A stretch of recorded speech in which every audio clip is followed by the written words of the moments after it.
Hello Leo, Sun, Moon Rising and Venus Signs. Kamusta kayo? Sana po ay nasa mabuti kayong kalagayan. Welcome back po sa Star Tarot. At kung bago kayo dito, welcome din po kayo. Please subscribe, like, share my videos, and leave me a comment po kung nakaresonate kayo.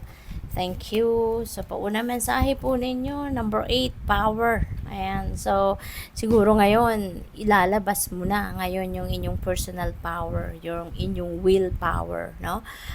Kasi siguro, sa mga nakaraang araw, nakaraang linggo, nakaraang buwan or taon, no, or panahon, maybe you have given your power, no, to other people. Baka sunod-sunuran kayo sa kung kanino man, baka lagi lang kayong yung parang lagi lang kayong nagsasubmit, no? Yung ganon sa person na yan.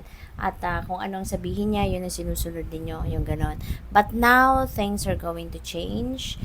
Siguro ngayon, maglalakas na kayo ng loob na, teka lang, diba? It's about time na para bawiin ko na yung kapangyarihan ko over yourself. It's about time na para gawin ko kung ano yung nararapat kong gawin para sa sarili ko. Parang sa ngayon, you are going to embrace your life, no? Talaga na buong buo, 'di ba?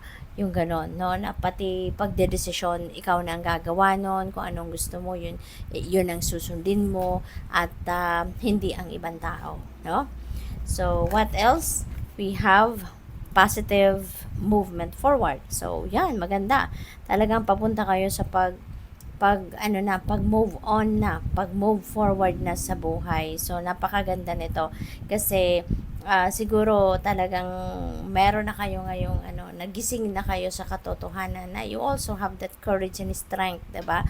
Within yourself. Kaya maaring yun talaga ang unang binuhay ninyo, kaya magkakaroon kayo ng lakas ng loob para bawiin na yung kapangyarihan ninyo over yourself, and now you are heading towards progress. You are heading towards kung ano man yung siguro mga gusto ninyong gawin para sa sarili ninyo, sa buhay ninyo, ano man ang mga pangarap ninyo, yung ganon. So, moving forward ka na sa ngayon, no? And, maganda dyan kasi ikaw mismo, no? Yung magdedesisyon na yan para sa sarili mo.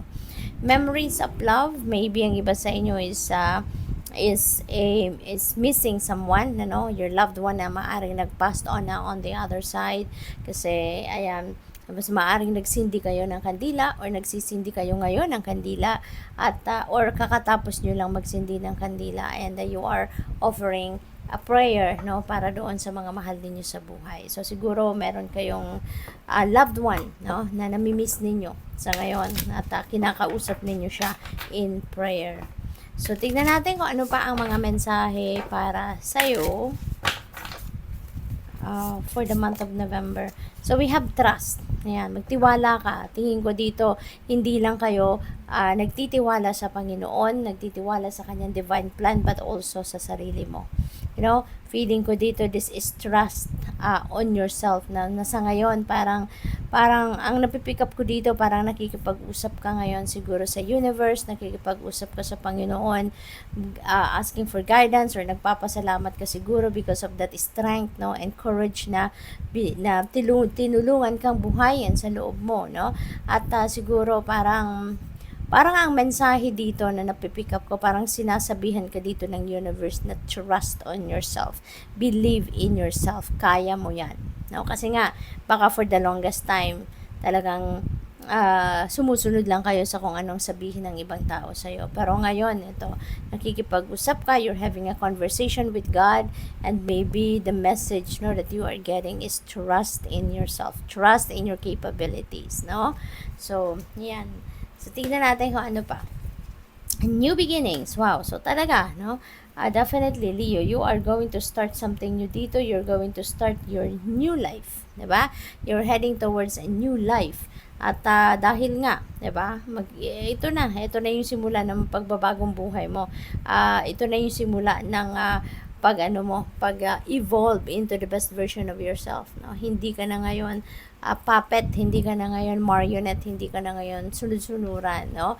At kung ano man ngayon ang bagong path na tatahakin mo sa buhay, it's all you, no? Hindi ka na ngayon, maaaring makikinig pa rin ikaw sa mga sa mga advices ng ibang tao or kung ano man ang sasabihin nila, opinion nila sa'yo.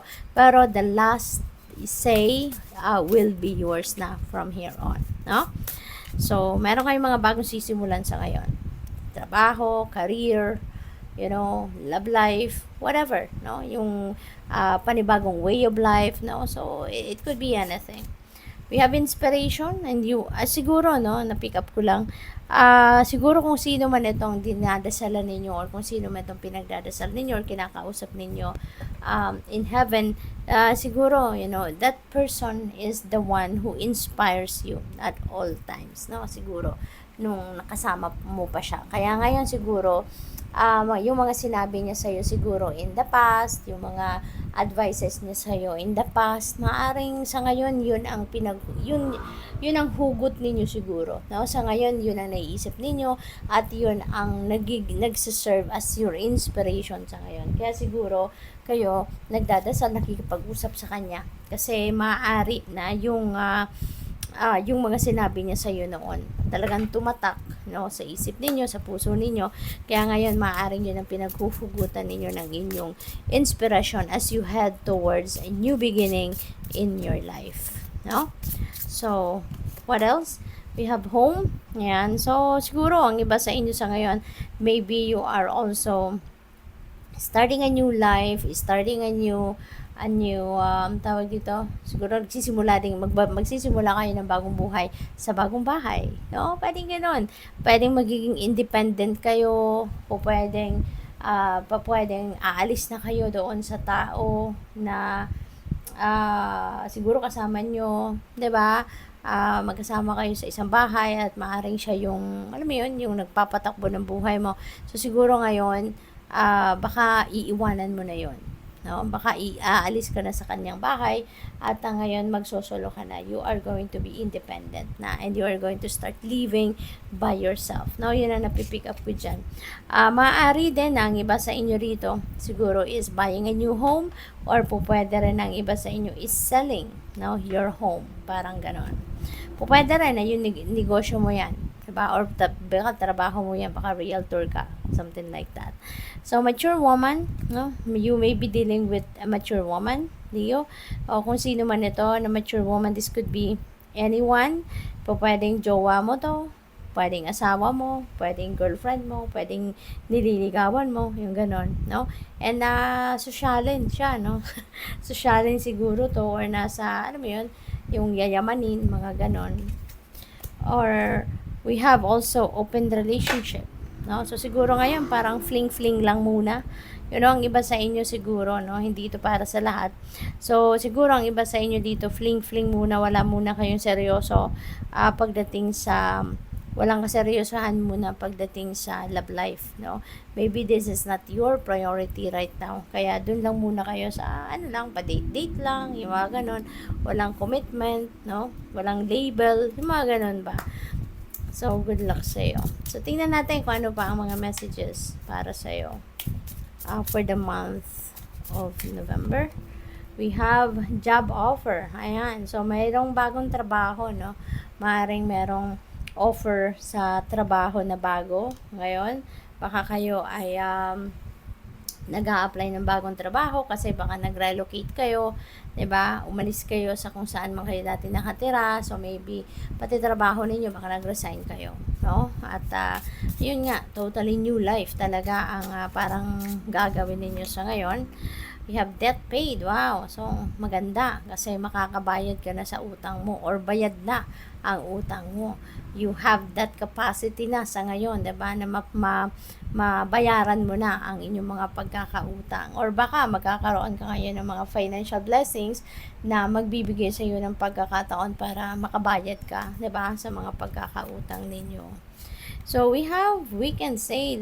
Magsa-shopping, no? So, siguro, you really love shopping, no? Kaya ngayon, siguro, ito yung binabantayan ninyo na mag-sale kung ano man ang item na hinihintay ninyong mag-sale. Kaya, ayan, talagang you are on the lookout, diba? So, good luck and enjoy shopping. So, thank you for watching. Love and light. Namaste.